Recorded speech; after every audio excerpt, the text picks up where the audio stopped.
Hello, fire goddesses. Welcome to episode 73. In this episode, I am delighted to share my next guest with you, Andrea Niño de Guzmán. As you will quickly discover, Andrea has this really unique ability to combine her knowledge of business with ancient wisdom, and she has several tools in her toolbox which she uses when she works with clients to help primarily women, and we're going to go into the conversation, but primarily women who are in business and maybe they have limited beliefs, they're playing small, they have imposter syndrome, and you probably already know that those are some common concerns when you have your own business and in life in general, isn't it? So without further ado, I welcome you to listen to this very special episode. I worked with Andrea for a couple of sessions, and I have to say that the work that she offers really is remarkable. I've had human design readings in the past, but the way that Andrea brings in her knowledge of business is really unique. And she uses her skill set with intuition, with the ancient wisdom, with going into the divine feminine, and it really is this beautiful thing. And I truly believe that what Andrea offers is going to really help the way that we do business, especially with women. So please welcome Andrea Niño de Guzmán. Hello, fire goddesses. Welcome to the Reclaim Your Fire podcast. My name is Angela Noel, and I am a prosperity coach for the newly awakened or awake curious, driven overachiever, and overdoer. After running a successful acupuncture practice in Boston for 12 years, I decided to hang my hat by closing the practice and pursue what it is that I'm really meant to do in this world, and that is to serve humanity online on a global scale.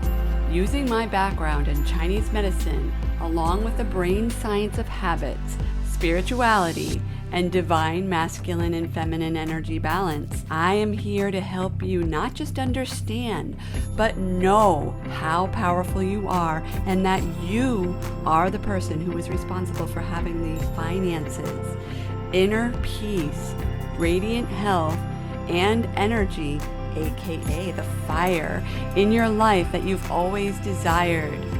My intention with this podcast is to serve humanity, no matter what gender you identify as, to help bring out the divine feminine goddess in each and every one of you. As you probably are already aware, the world is changing and is begging for the goddess to come out in each and every one of you. So, fire goddesses, stay tuned.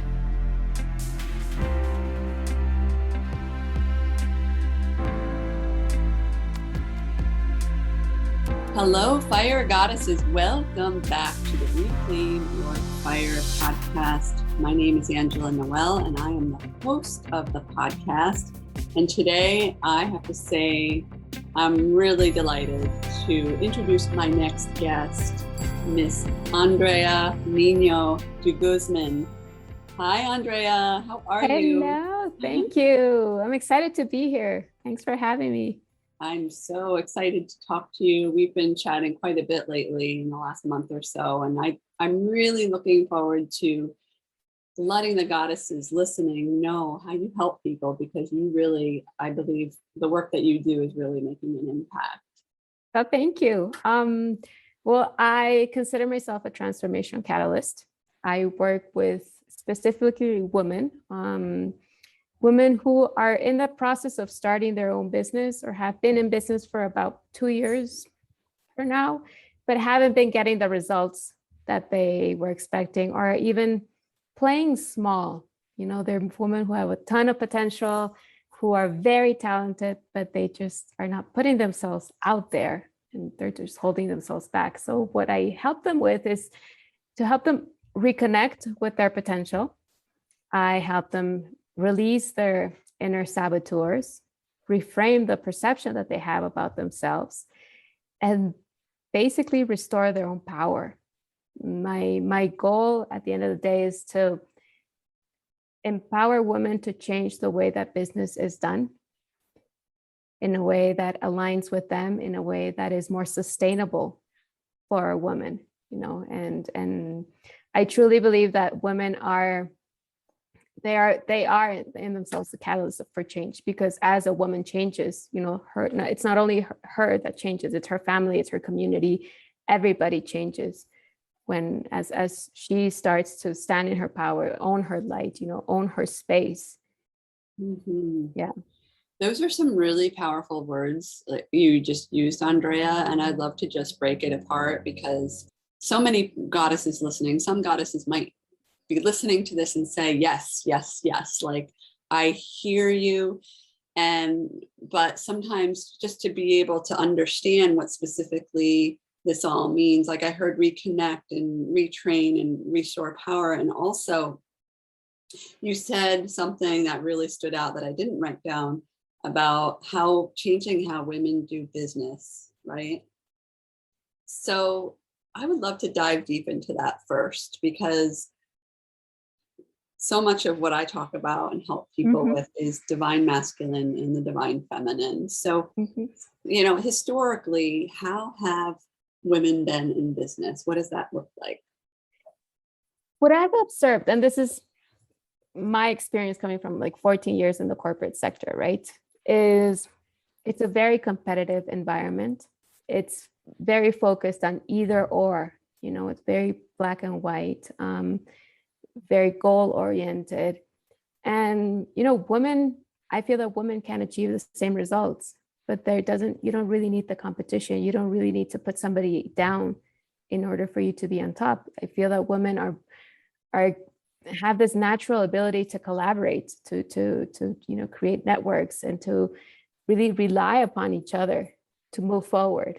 And for me, that's the different perspective of how we do business. And if you go further, it's more than just money. Yes, you do need money, because money is a great mechanism that can get you from point A to point B.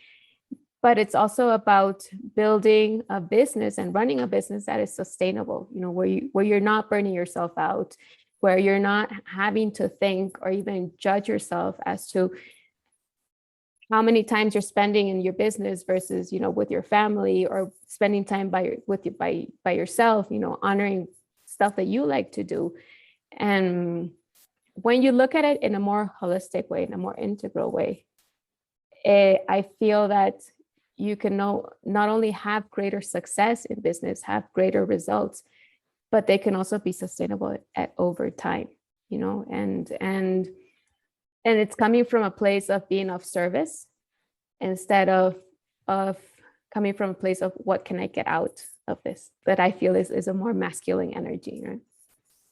Yeah, that is the way it's been going on for a long time. We've been so in our masculine. And I was listening to a podcast recently, and I listened to so many things where it was broken down about what has caused us to be in the masculine for so long. And it's believed that it went back to like maybe the Industrial Revolution, or even before that, where it was all about, working really hard to get ahead. That was sort of, the framework that they were working on. It was out of survival. It was like it came from a place of survival, right? Exactly. Yes. But now, it's changed. Things have changed. Like, we don't need to work that way anymore. But yet it takes a while to change that paradigm. It's changing slowly but surely. It's changing. I feel that more women are coming on board to this new way of thinking, and even men too. I feel that even through what happened in 2020, what's going on right now, all these structural changes are also helping us rethink about what's important for us.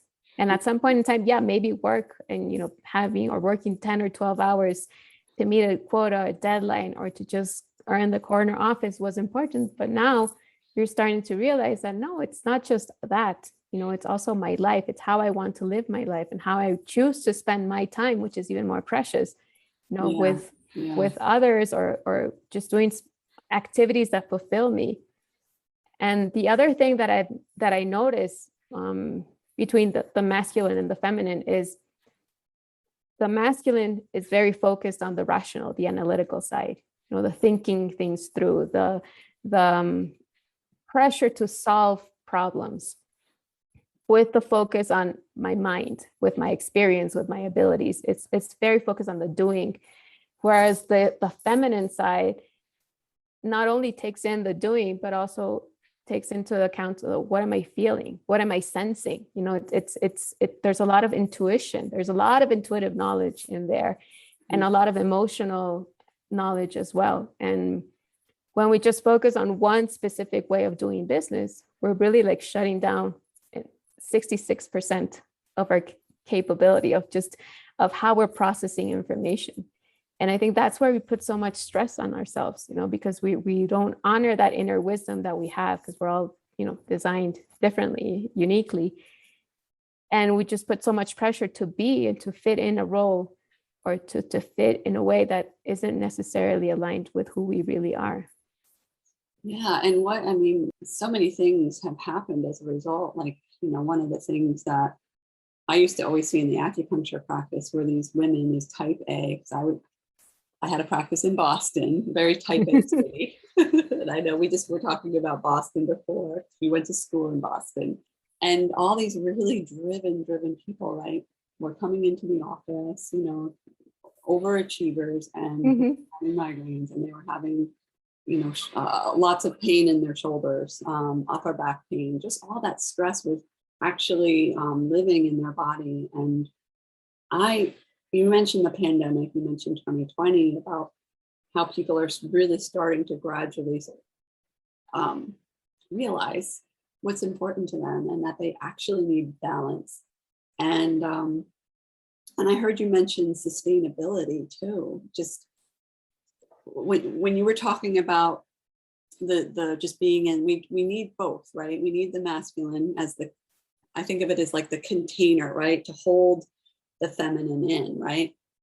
We need that drive, but at the same time, if we're just using that energy, like you said, what happens? Like, you wear yourself out. So tired. And it's not nice. Yeah, it's not pretty. It's very frustrating, I don't know if I told you this, but when I was in corporate, I experienced burnout, and from one day to another, I couldn't add. Like, adding the simplest equation, like 2 + 2, was so difficult for me because I was so tired, and I felt like this pressure on my head, and this cloud that came over me of I just couldn't think. And prior to that episode, I was running 2 companies at the same time. One was a huge startup with a very, very aggressive goal, and the other one was a 30-year-old company. And I was the superwoman. I was a power woman, the one who could do it all. I was the only woman in the executive team, so I felt like I had a lot to prove, right? And in terms of being available constantly, in terms of not saying no because I was also a mom. I had that stigma of I have to be at the same level of, the same playing field. And it got to a point where I just could not function. I could not function at all. And this simplest task forever to complete, it took me forever to analyze things, to decide things. And obviously that took a toll on the business in general, because I was no longer, that powerhouse that just kept on pushing through. And I needed to take time for myself. That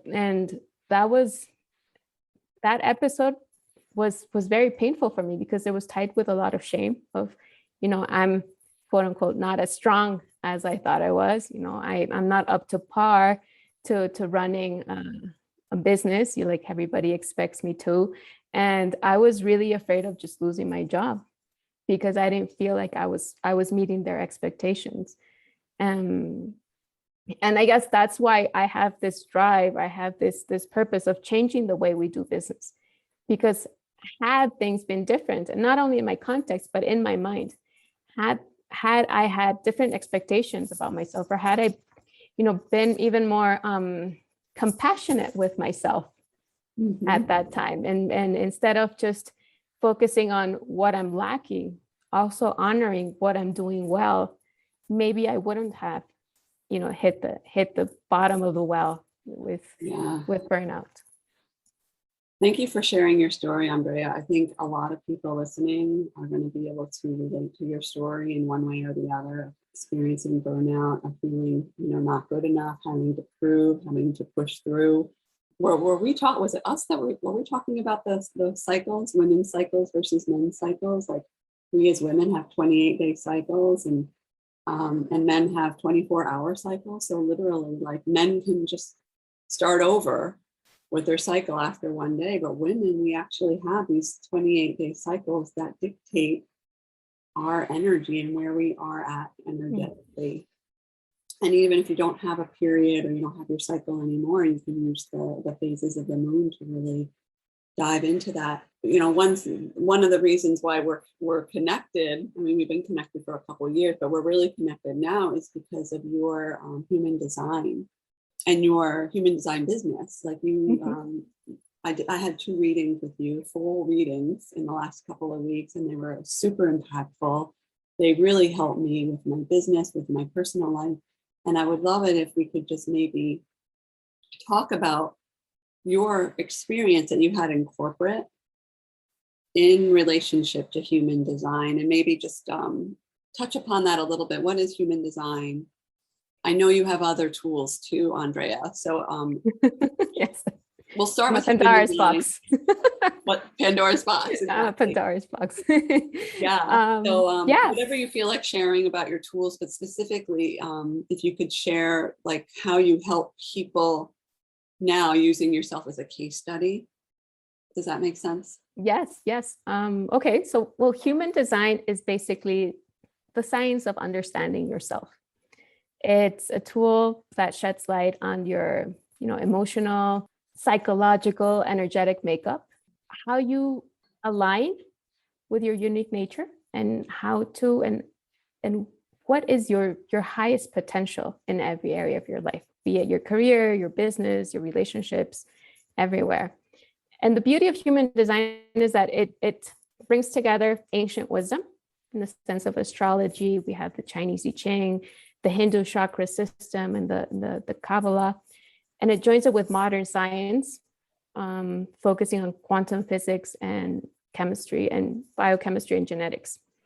So it's basically, in essence, like your operating manual for how you are uniquely designed to make decisions, to communicate, and to flow, and to create what you want in life. So it's not about changing who you are. And that's what I love about human design, because a lot of the systems are focused on what's wrong with you. Let's fix you. And human design isn't about that. It's not about changing who you are, because you're not broken. You don't need fixing. But really, it's about giving you full permission to be who you've always been. That was what sold me to human design. Yeah, because so many times in between our conditioning, right, and society, and being in this masculine culture that we are brought up in, we think that if things aren't going right or well for us, there's something wrong with us, that we're not doing something right, and we're not good enough. And the more I learn about human design, the more I realize, wow, like it really is. And maybe we could talk about that, like, when we're born, it goes down to maybe you could chat about that, like the minute and where you were born, location wise, like all of that influences our energetic.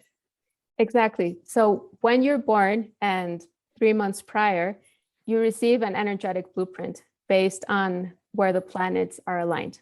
It's on the planetary alignments. And that determines what archetypes are going to show up more in your life. We call them gates, or in human design. And it's those archetypes, whether they are expressed kind of like as if it were a giant billboard with a bunch of light bulbs. When they're expressed, they're lit on, and when they're not expressed, they're off. So when they're expressed, you have this constant access to that specific set of energy. And when they're off, it really depends on who you're engaging with, who you're interacting, other people in your environment, that influences whether those get turned on or not. And that's where conditioning comes in, because as we observe our parents' behaviors when we're growing up, or even like what we learn about in school and society, what we hear about from TV, and as we start navigating the shoulds and should nots of how we're supposed to behave, we start incorporating behaviors that are not really aligned with our design, behaviors that are not our own. And that's where most of the struggle comes up, because we keep on behaving this way. We don't get the results, and we keep on pushing and pushing and pushing. It seems like it's very tiring, because we're rowing against the current and nothing seems to be working, and everything seems to be failing, and we don't feel like we're being recognized. We don't feel like we belong. We feel like there's something wrong with us. And that's why we focus on, let me fix me.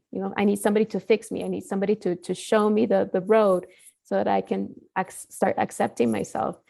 And in reality, it's all about identifying those areas of conditioning, the thoughts, the feelings, the emotions, the perceptions, the ideas that you have about yourself, and also about how society and how the world works. You start identifying them in order to decondition yourself from that, just to take them away.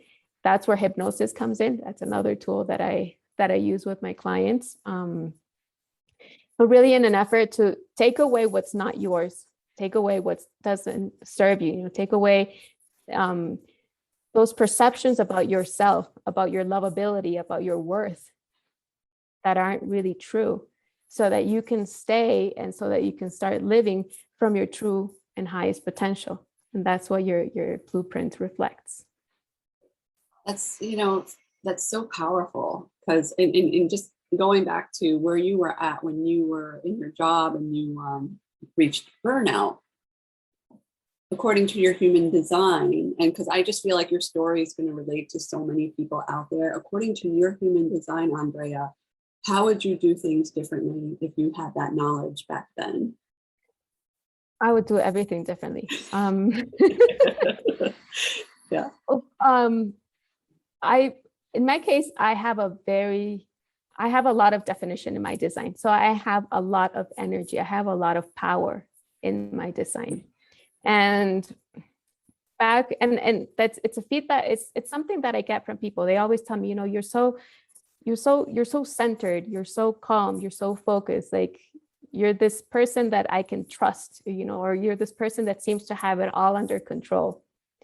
And when I started working, just because I was the only woman in this company and I was so young, and I felt like I wasn't good enough. I felt that I had to prove myself. And that was my thing. I had to prove my worth. I had to prove that I was worthy of having that title, that I was worthy of having that job, that I was worthy of being able to earn that amount of money.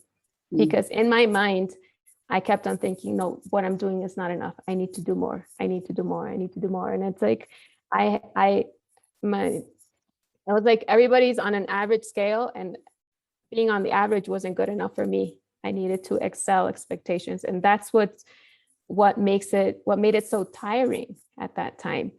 And so now, knowing my design, knowing that I have that power, and knowing that I have an open will. When you study human design, the open will is where self-worth lives. I was really expressing my insecurities based on the conditioning that I had received from my parents, from my mom.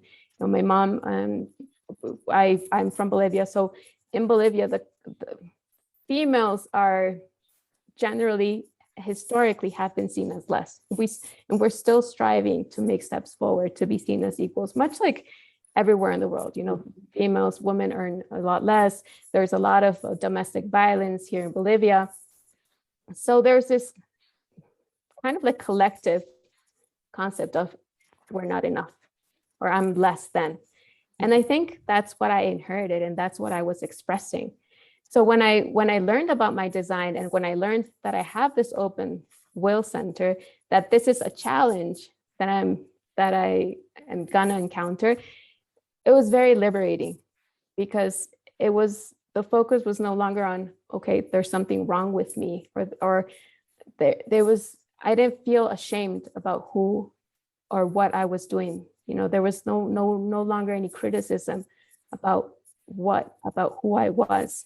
And instead it was, I felt like I had a more kind of like a neutral stance on, okay, this is what's going on. I've been subject to this conditioning. It's not mine, but I have the power now to get rid of it. It's not part of me. Yeah. And that changed the whole way of how I've been approaching life, and this is something that has really gained momentum in the past, I would say, 6 months. A lot of the personal work that I've been doing now has been not to play small, because I was playing small. I was, keeping myself safe. I was keeping myself safe from making mistakes, because I still had this perfectionist thing going on. I still wanted to be perceived in a certain way. And as I've been shedding those layers of perfectionism, of and even like no longer giving importance to what other people or how other people see me, it's been very, very liberating. The other thing that I learned about through my design is that as a manifesting generator, I'm designed to like multiple things. And Yep. when I started working on my own, when I left corporate and I started coaching full time, I didn't really feel comfortable, because I do like the business side. I like the strategic side. I mentor startups. And on the other end, I love personal development.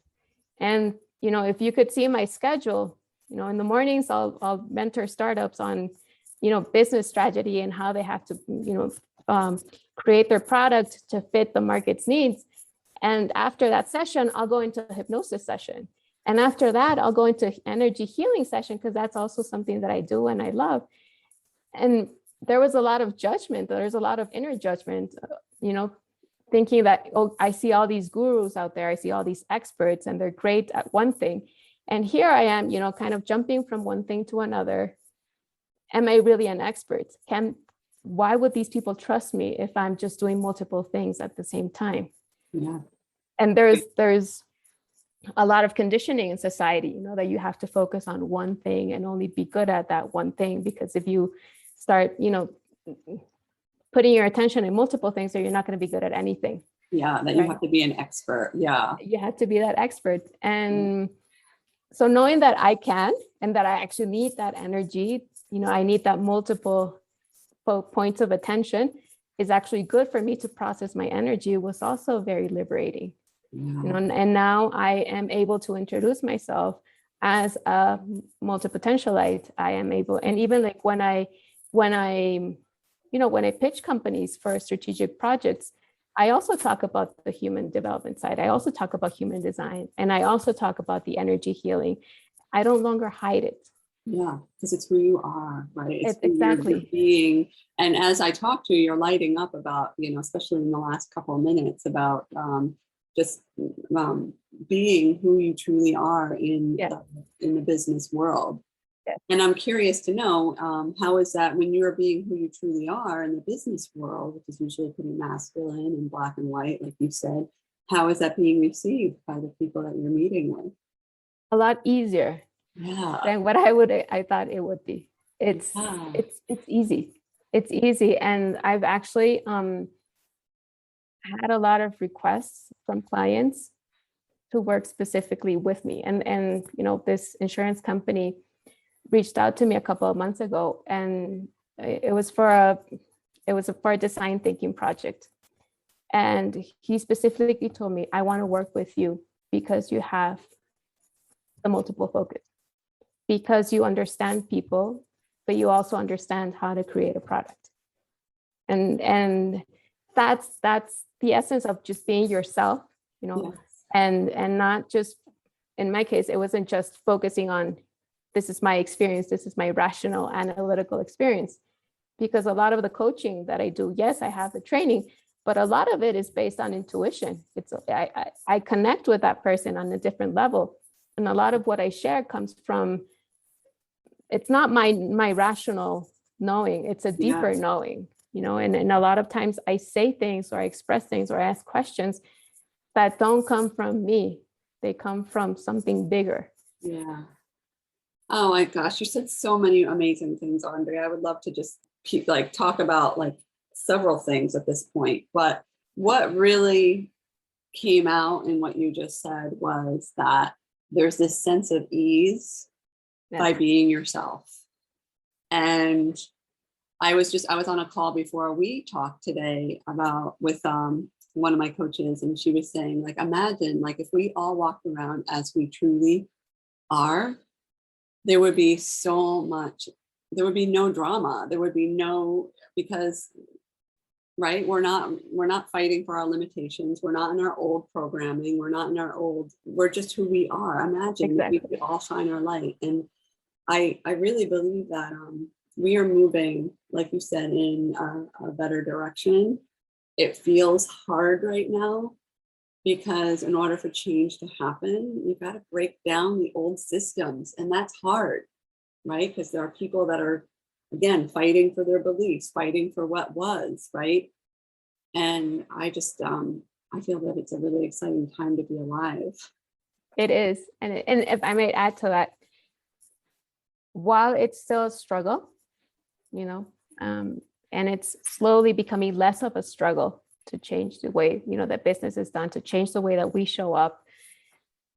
It is also, I feel that when we show up authentically, when we stop playing small, when we really own our power, the impact that you have is so much greater than if you would be pushing and using force to prove your point, and I feel that it's kind of like, if not showing up as you truly are, not showing up, owning and stepping and working from your highest potential, it's like doing a disservice to your community. Yes, you're doing a disservice. Well, because you're spending so much time, first of all, being hard on yourself and having the negative self-talk and spending all this energy trying to prove, right, or achieve or do or whatever. You're burning yourself out, right, like your story. Whereas when you actually step into who you are, it just becomes, you can serve more people because people are going to recognize, whether they realize it's consciously or subconsciously, they recognize you by your energy, right? Yes. So if you're somebody that's always trying to compete or something, or if you're beating yourself up, people are going to recognize that whether they know it or not. They're going to be like, oh, I'm not sure about that person because there's something about that person I just don't like, right? Exactly. And imagine if we were just who we were, there wouldn't be any of that. It would just be easy. And like you said, we're able to serve better when we have more energy to do that. We're able to serve better. Your attention, where you put your attention changes. You become more in control of your own creative power. It's not, you're no longer reactive to the situation. It's you're more focused on working from possibility. It just, everything changes when you just decide to shed the layers and really just show up as you are. Yes. So exciting, Andrea. So you work with, so if somebody's listening to you and they are like, I want to work with Andrea, she sounds amazing. I know you said you work with corporations. Do you work with individuals too? And how can people find you and work with you? I love working one-on-one. Absolutely love it. I still do some corporate work, but I am focusing more and more on small business owners, entrepreneurs, women who are leading or who are creating products for business, for women, or who are looking to empower and inspire other women. That's my focus. And the way to work with me is, just connect with me through Instagram. I have a 6-month program, a quantum transformation program, where we go through your human design. We identify, what are your points of conditioning. We use hypnosis to release those inner saboteurs. And we use other tools to reframe the stories that you're telling about yourself, about your potential, about your goals, and also not only about yourself, but what it means to run a business, what it means to be successful, what it means to earn money, what it means to be a woman in business. We shed all of those stories. And then we work one-on-one on restoring your authentic power, on really helping you play big. And the way that I work is very different from the way traditional coaches work. I am moving away from the one-on-one 1-hour sessions where we just talk about what happened over the week. And instead I'm very hands-on with voice notes, with messages where I am your partner, your sidekick, whether you're nervous before going into a meeting or you've had some, a difficult conversation, we're constantly in contact so that I'm coaching you basically in the field, not after. Mm-hmm. And for me, changing the way that I coach in that sense has changed the way that my clients get results. Has completely changed it because, I have clients that tell me, I just keep hearing your voice all day, like, oh my power, because we talk so much. And for me, that's the best way that I can be of service to somebody, like in action, like while it's happening, not 3 days after, That's brilliant, actually. So you're basically, you're doing less of the, hour calls, but yeah, like, hey, like, I'm struggling with this right now. Can you help me? Exactly. Through voice text or whatever. Yes. And if it's a big issue, then we'll hop on a call. I obviously do hypnosis in the 1-hour sessions, but everything else, like the daily, for me and for my clients, I feel is better if we just do it as it's happening. Yeah. Wow. Well, your clients are very lucky to have you, Andrea. Thank you. As I mentioned earlier, for those listening, I had 2 full sessions with Andrea in the last 2 weeks or so. And some of the things that you reflected back to me were, and said it in a way, you saw it. There was something you saw in me, in my field, and you're like, how about you do this? And it's something that I've been working with ever since. And it was regard to my messaging, like how to message. And then I've also been going through a really personal thing, and you helped me through that by being able to see read my human design. And it was super, super amazing. So anybody who is curious about human design and wants to work with Andrea, please look her up. I will put everything in the show notes. And I know you said you have your programs. The program you mentioned is starting soon, right? It's starting soon. I am actually running a pilot inspired by you. Thank you very much. Oh my gosh, I'm honored. I'm so honored. I call it the Aligned Business Program, and where we join human design with creating a sustainable business model. It's basically how to build your business around your energetic blueprint. So powerful. Not that I was surprised, I wasn't surprised, but I was blown away by some of the things that came up during my readings around business. And I'm also a manifesting generator, and I also have struggled. When I say struggle, big time, with feeling like I needed to stay on one path, but it never felt right. And when you said you're not somebody that's supposed to do one thing, I was like, oh my God, thank God. It was just so I felt validated. I felt heard. I felt okay, this makes so much sense for how I was feeling when I was growing up and way into my 40s. And that's what inspired me to create the program. That sense that what you just said, I hear all these information of how I should start running a business, of how I should create product, of how I should communicate. But something inside me doesn't really feel right. It doesn't align. But we kind of shut that down because we feel or we think that the other person, is an expert in the field, knows what he or she is doing, and that we should listen to that person. Yeah. Whereas when you really understand your design, for example, that you're not meant to just focus on one thing. You have the energy, you have the natural ability to handle multiple things. Yeah. And then when somebody else tells you, no, you just need to focus on one thing, then you have the resources to say no, and this is what I want. And you have the resources to honor your intuition, to honor that inner wisdom, to tell you how you want to run the business. Yeah. So, Andrea, what percentage of the population are manifesting generators? Because I know I am one and you are one. About 33% of the population. So we're quite a bunch. That's quite a bit of people, right? So, and there's what, five? So there are 5 types. Yes. Yeah. We have manifestors who make up around 10%, manifesting generators who make up around 33%, generators make up the other 33%, then projectors that are coming in at 20%, and reflectors that are like the unicorns. They're 1% of the population. They're very, very rare. So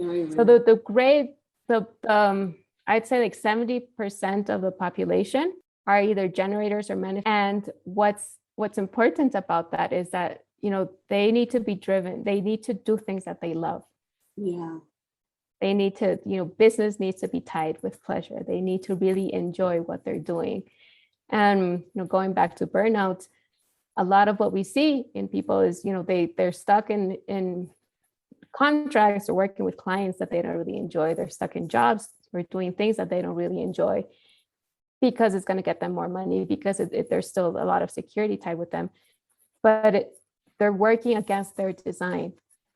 And there's going to come a time where they're going to get sick, where all of that emotional energy, all of that energy that's not being processed fully, or that's not being expressed as it should be, is going to manifest in disease. Yeah, I'm so glad you brought that up, because really, when it comes down to, people are like, well, I don't really get why I need to be aligned like I want to, but they're still in that old model of wanting to achieve and do.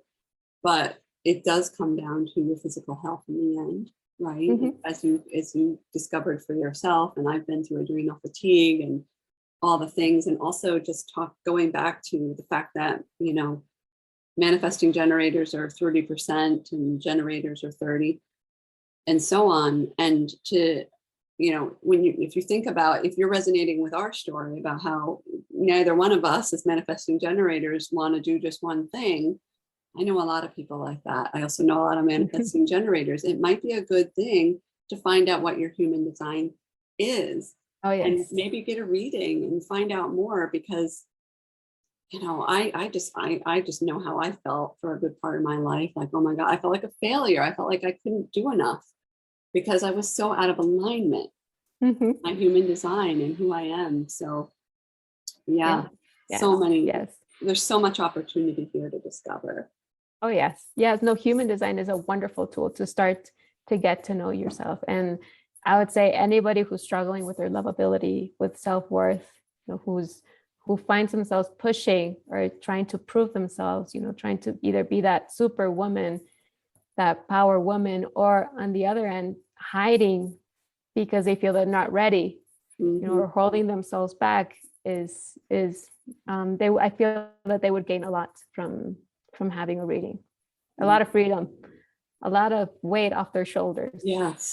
Yes, I know I felt that freedom and that weight off my shoulders after I talked to you. So Andrea, thank you so much. You are my pleasure. You are being the change by who you are, by living in alignment with the human design. I know that you also bring in a lot of great tools, hypnosis and Reiki, and I just love what you're doing and I adore you. I'm so glad we were able to have this conversation today. Thank you. Thank you. I feel so honored to be here with you. Thank you so much. It's an honor to have you here. And so I'm going to put Andrea everything in the show notes if you want to look her up. Do you have any parting words, any takeaways for the goddesses listening before we end the podcast today? I am going to end with the words from one of my mentors, which is Karen Curry Parker. She's a creator of quantum human design, and it's something that I shared with you. You're a once in a lifetime cosmic event. You're not broken. There's no need to be fixed. You're unique and special as you are. And it's time for you to start owning it. That's so beautiful. What's the author again? Karen Craig Parker. Oh, I think I have the book, the red one. Yes, the red one. I have the red book. I don't have the blue book, but I have the red book. Thank you, Andrea. It was really lovely to talk to you. Thank you. Thank you.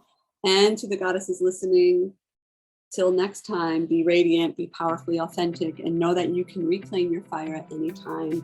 Take care.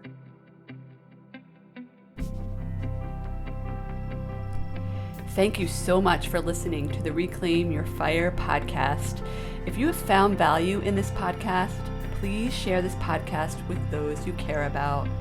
As you probably already know, in order for the world to change, we need to change. So spread the word by sharing this podcast or by leaving a review in iTunes. Until next time, Fire Goddess, be radiant, be fiery, and be powerfully authentic. Take care.